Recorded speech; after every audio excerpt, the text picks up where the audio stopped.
মেসির হাতেই MLS বর্ষসেরার পুরস্কার।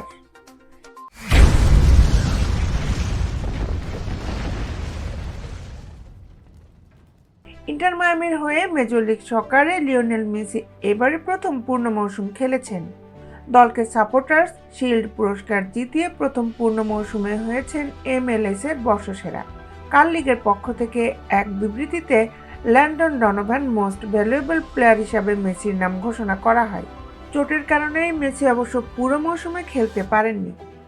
পায়ের ব্যথা, মাংসপেশিতে টান, জাতীয় দল আর্জেন্টিনার খেলা থাকা আর কোপা আমেরিকা ফাইনালে পাওয়া সেই চোট মিলিয়ে বেশ কয়েকটি ম্যাচ মিস করেছেন আর্জেন্টাইনের অধিনায়ক। MLS-এ 2024 মৌসুমের 34 ম্যাচের মধ্যে 19 ম্যাচ খেলেছেন মেসি। তাতে গোল করেছেন 20টি, করিয়েছেন আরও 16টি। রেগুলার সিজনের রেকর্ড 74 পয়েন্ট তুলতে পেরেছে মেসির দল।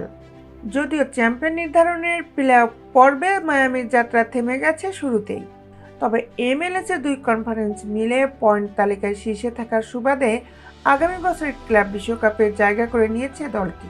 বর্ষসেরা হয়েও অবশ্য লিগ চ্যাম্পিয়ন না হওয়ার আক্ষেপ ধরেছে মেসির কণ্ঠে। মেসি বলেন, এই পুরস্কারটি আমি ভিন্ন এক পরিস্থিতিতে শনিবারের ফাইনালের সময় নিতে চাইতাম। এবারের MLS-এ আমাদের অনেক বড় স্বপ্ন ছিল। ইন্টার মায়ামির ইতিহাসে প্রথম খেলোয়াড় হিসেবে MLS-এর সেরা খেলোয়াড় হওয়ার কীর্তি গড়েছেন মেসি। খেলোয়াড়, গণমাধ্যম কর্মী ও ক্লাবগুলোর ভোটে সেরা খেলোয়াড় নির্বাচন করা হয়। বিবৃতিতে জানানো হয়েছে, সর্বোচ্চ 38.43% ভোট পেয়েছেন মেসি। দ্বিতীয় সর্বোচ্চ 33.70 ভোট পেয়েছেন কুসো হার্নান্দেজ। মেসির সতীর্থ লুইস সুয়ারেজ ভোট পেয়েছেন 2.17%।